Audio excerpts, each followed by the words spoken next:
Welcome to the Provider's Report, where we delve into the world of value-based healthcare. Our mission is to empower healthcare providers with the knowledge and tools they need to deliver exceptional patient care.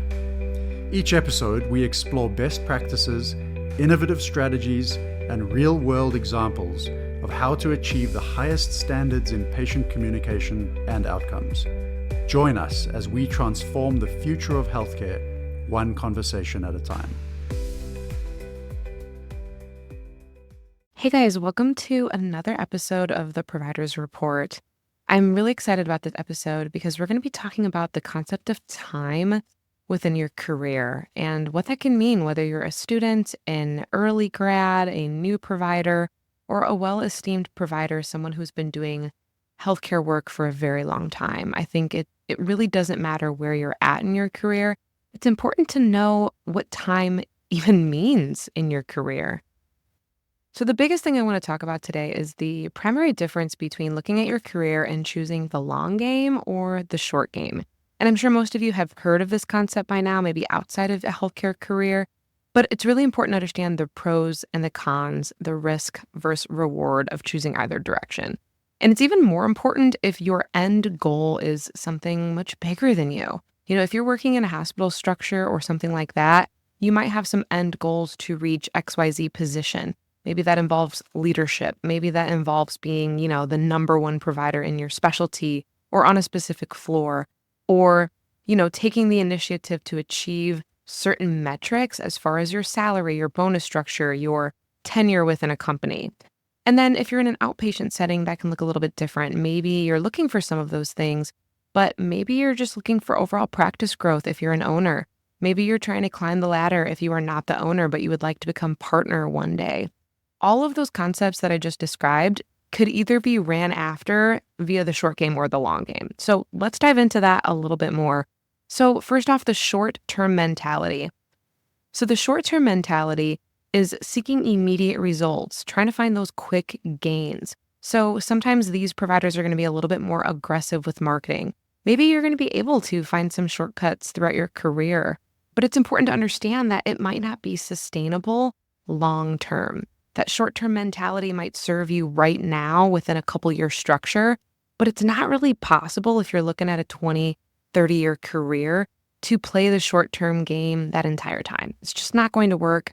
It's unsustainable. You're going to slip up and trip along the way. You can maybe burn some relationships that way. Maybe you'll hit that burnout phase a little sooner than what you want. So that's kind of what we need to keep in mind if, we're obsessed with that short-term mentality. Let's transition into the next option, which would be the long-term approach. Successful, long-lasting careers are built on the long-term approach, making sure that there's continuous improvement, ethical practices, patients are put first. I think it's just really important. And then my favorite part about this is that you develop a reputation. And that could be a reputation within your company. It could be your reputation as a provider within your community. Lots of different ways to look at that. So for example, as many of you know, I am a private practice owner in Grand Rapids, Michigan, and I've been here now in total for 7-8 years around there, but I've only been a practice owner for a year and a half. And so what I did when I first moved to Michigan, I really was kind of struck head on, and I learned very quickly that the concept of chiropractic and the concept of musculoskeletal triage here was very different from where I did my training on the East Coast. They were completely opposite, polar opposite. And I learned that in order to set up the type of reputation I wanted as an evidence-based chiropractor in Grand Rapids, I was going to have to start creating those relationships as soon as possible. So in reality, I have been working on that for at least 6 out of my total years in Grand Rapids, just fostering relationships and networking and getting my name out there, delivering great results, and just hoping that long-term it really, really would take flight. And little did I know that at the time I would end up being a practice owner. That was never my plan, and that is a story for another day. But at that time, making those decisions really paid off because I accidentally ended up opening a practice a year and a half ago. And in doing so, I had already fostered some pretty awesome relationships with other providers in the community, both in the hospital scene, but also in a private practice / outpatient scene as well. So, for example, there is this one physical therapy office that I just absolutely adore. They're so near and dear to my heart. So, shout out to the Center for Physical Rehab here in Grand Rapids, Michigan. They have a bunch of different locations. And the reason why I have gravitated toward them, the reason why this relationship has really cultivated over the last few years is because they put patients first. They themselves have created the similar type of practice setup that really matches my brand mission and my brand vision. And so together we have obviously been able to achieve some really great things with our patients, but also just to have the provider relationship has been super valuable. But I think it's important to remember that relationship did not happen overnight. It took many years. And I think it also took a lot of discomfort on my part, putting myself out there, making sure I was introducing myself at events. And it also took some testing of the waters. I had to learn over the course of a few years which physical therapy practices were going to be my kinds of people and which physical therapy practices maybe weren't. I had to do this by trial and error, talking to my patients, talking to other providers, and getting reviews and feedback just to kind of learn all of the different styles of PT that was out there and who I wanted to be a part of. And then the next thing I want to touch on is making sure that when you're working with the long game, it's important to trust this process. It's important to look at your patient base and nurture them, understanding the importance of organic growth. And I have found as a practice owner that the best way to do this is to not only nurture your patients when you're with them one-on-one, obviously that's a given, but also nurturing them when they're not in front of you.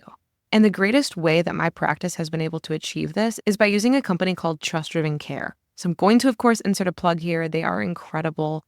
So they are a patient CRM. And what they do is they provide a lot of different services in the realm of patient communication for healthcare practices. They are specific to healthcare, which is why I use them. And I primarily use them for two-way text messaging, email communication, mass communication, email marketing, texting marketing. They also have tons of ways you can create things like websites, blogs, funnels, product sales, courses. I mean, the list is on and on and on. They even have a built-in social media planner. It basically was a wonderful software that allowed me to go from 6 or 7 different apps down to like 1 or 2. So it was very, very wonderful for my practice. But most importantly, it allowed me to nurture my patient base by making patient communication at the forefront. One of my favorite compliments that we get as a private practice is that people just feel like we are always available. They feel like the communication is always there. And that is something to be said. As a patient, you're going to continue receiving services at a practice that makes you feel that way. So another thing to consider is what the long game can do for your growth. So one thing I really, really recommend is obviously continual growth, but it's important to understand how to do that. So for example, a lot of my colleagues tend to go to the same seminars, same conferences, year after year after year. And of course, it's exciting to see our friends. It's exciting to know what you're going to get in some of those conferences and seminars. But I encourage you to also switch it up occasionally. You know, maybe you go to that same conference in Vegas every April, and that is lovely. But why not make yourself do one online seminar that's a little bit outside of your comfort zone? Or maybe one annual seminar that teaches a completely different set of skills every single year. I challenge you to do that for a couple years and see what that does to you as a provider when it comes to your growth.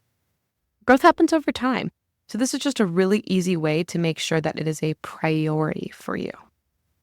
Next up would be growth as a leader. So when it comes to leadership in healthcare, that can look very, very different. It could be leadership in a clinical setting, leadership as a practice owner, a business owner, an entrepreneur, an employer.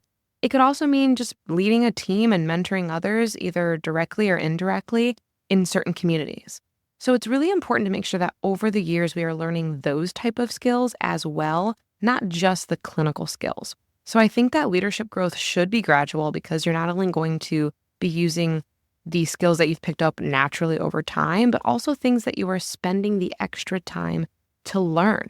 And my favorite way to do this is to do regular self-audits and regular practice audits. So let's talk about the self-audits first. So for me, I like to kind of check in with myself every 6 months to 1 year for sure, sometimes even quarterly, but best case scenario, every 6 to 12 months, basically doing a self-reflection, looking within and saying, okay, here are my strengths, here are my weaknesses, and what can I do about that? So for example, let's say you did a self-audit and you realized you kind of struggle with communicating with the geriatric population. That is both a clinical weakness, but also a personal weakness because it involves your style of communication as a literal person. So what would you do in that moment? Well, you can read books, find podcasts, immerse yourself in different networking events, or choosing to put yourself in uncomfortable positions to break through from that weakness and turn it into one of your strengths. To piggyback off of that, let's talk about a practice audit. So this could go for you as an employee, but even more importantly, you as a business owner. Every 6 months at least, I do a practice audit, and this can mean a lot of things. This could be an audit looking at my patient communication, my systems and protocols for my staff, my clinical guidelines and standards.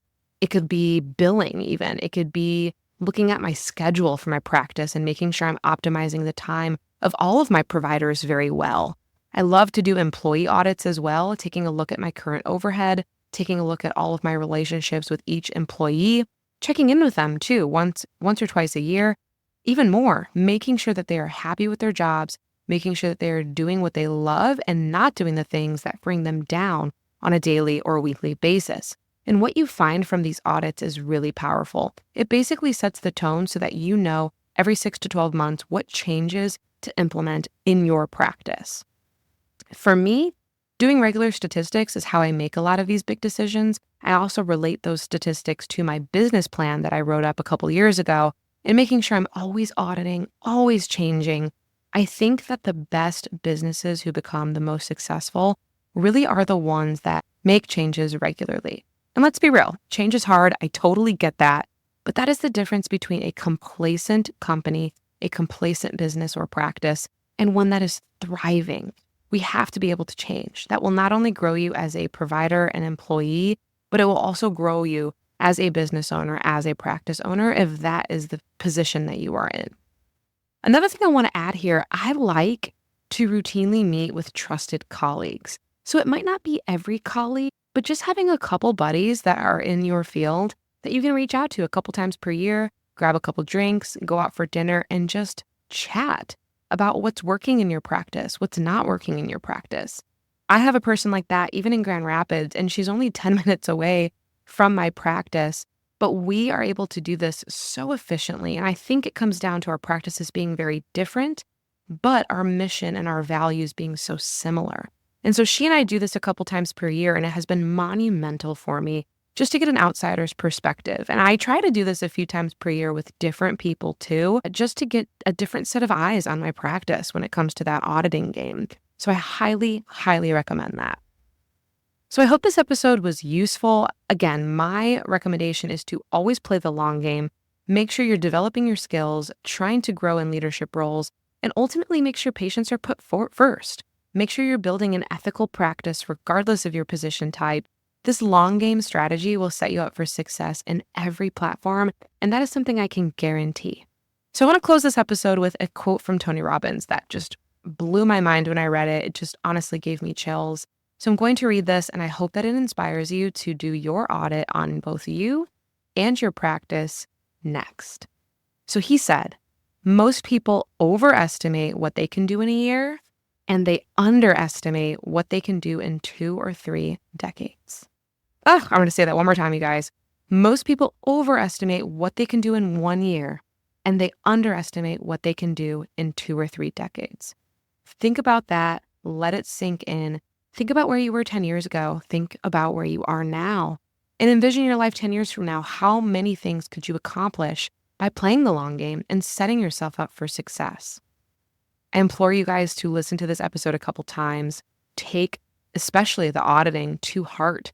Make some changes right now in both your personal life and your professional life, and I promise you won't regret it. Thanks for listening.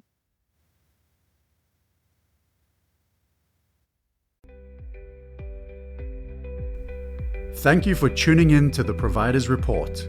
We hope you found today's episode valuable and inspiring. To stay updated with our latest episodes, subscribe to our podcast wherever you like to listen. For more resources and continuing education opportunities, visit our website.